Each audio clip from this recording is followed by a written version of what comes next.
Well, we are chugging right along in this R50 marathon. Today's album, we are talking about A Greeting to Peasants.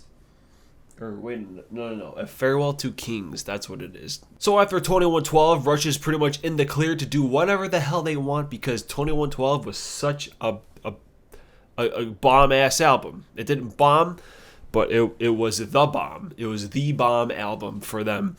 And yeah, they basically just continue on, and we have another 6 tracks to talk about in this one. It's just, all right, let's just get right into it. The obvious choice for last place here is going to be Madrigal, and there's nothing super wrong with it. It's just this 2-minute interlude that, let's be honest, we can all basically live without. I'm personally not much of a fan of the whistle sounding thing going on in the song, but like I said, it's 2 minutes.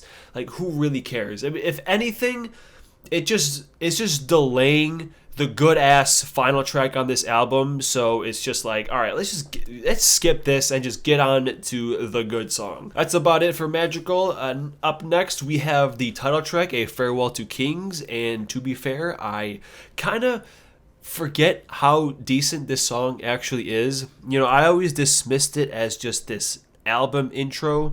But when you get to the chorus especially, it's pretty badass. It's just a cool little chugging song, but it's just kind of, it's okay, all right? It's all right. But like Madrigal, it's just delaying the next good-ass song, which you just kind of want to get to. And continuing the trend I've had every album so far, where there's the one song that is just, it's fine, it's standard, it's just fine as it is. We have Cinderella Man. This is just another one in these lines where I like it. I listen to it sometimes. It's catchy. It gets stuck in my head. And we had a bunch of them so far, and we're just going to keep having a bunch of them later. Even with Hemispheres, there's already one that has that. So yeah, Cinderella Man, it's decent, short, sweet, nothing super crazy. It's not bad. It's above average. It's just fine and dandy. But moving on, we're going to go to Closer to the Heart, which is coming in at number 3. And again, we have one of their We have one of their biggest songs. When we talk about Fly By Night, I mentioned how I think that one is a little overrated. And I think this one is definitely a little better than that one. I mean, you have the intro, which dead ass straight up one of the best 12-string sections riffs ever created. It's cheesy as hell, but man, is it just a great song. When you get to the bell break in the middle of it, and that 12-string riff comes back later in the song, it's catchy. You like to sing along to it. It's just a good song. It's just a good song amongst other solid songs. And then we get to the big two, okay? Then we get to the reason A Farewell to Kings is considered one of their finest works, okay? First up, we're going to talk about Cygnus X1. Now, if it was on any other album, it easily would be number 1. But unfortunately, it's fighting against another song on this album for their best damn song ever written, okay? Right off the bat, I think it's perhaps Rush's heaviest song. At least parts, the first part and the end, especially the end. We get like the intro that's actually like super spooky, and it kind of reminds me of the Necromancer, but as a nightmare instead.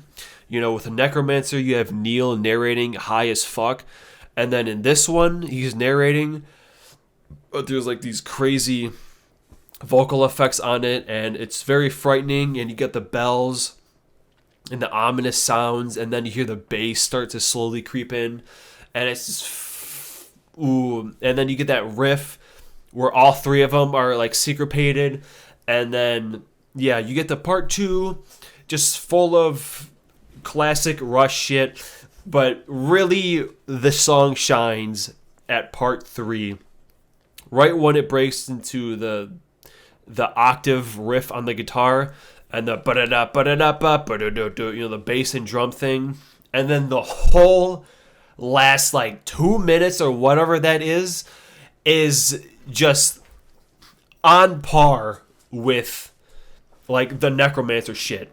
But it's even better. It's even better than the Necromancer because, like I said, that like the part 2 in that song goes super ham, and this part goes even hammer. It like turkeys. It like bacons. Everyone is going nuts the entire time, and then Geddy's voice hits that ungodly high note that you try to imitate it and you'll blow your damn voice out. Like the big snare build up and then the crashes at the end. Like the 3 chords, and it fades out very nicely, leading into the second part, which we'll talk about in a few days. But yeah, Cygnus X1, good shit. But unfortunately, it had to go up against the master. Okay, number 1 is obviously going to be Xanadu. Now this is that masterpiece shit. It's no wonder why fans to newcomers will usually throw them a live version of Xanadu to demonstrate what this band is truly capable of. There's only one other song that I can think of that can even compete with this one as Rush's actual best song. Not my favorite, but as far as their best, this is one of the 2 that are a contender for that. Like, you got the guitars, the basses, the keys, the synths, the chimes, the bells, the cowbells, the xylophones, the drums, and the cymbals, making up this absolute monster of an 11-minute song that doesn't waste 1 second. Lyrics aside, I have no idea what's going on lyrically, but it doesn't matter because every riff, every section, every break, every Xanadu, and then the do like the key and the xylophone like harmony, it's just like, and the chimes and the bells, and it's like, holy shit, this song is so goddamn good.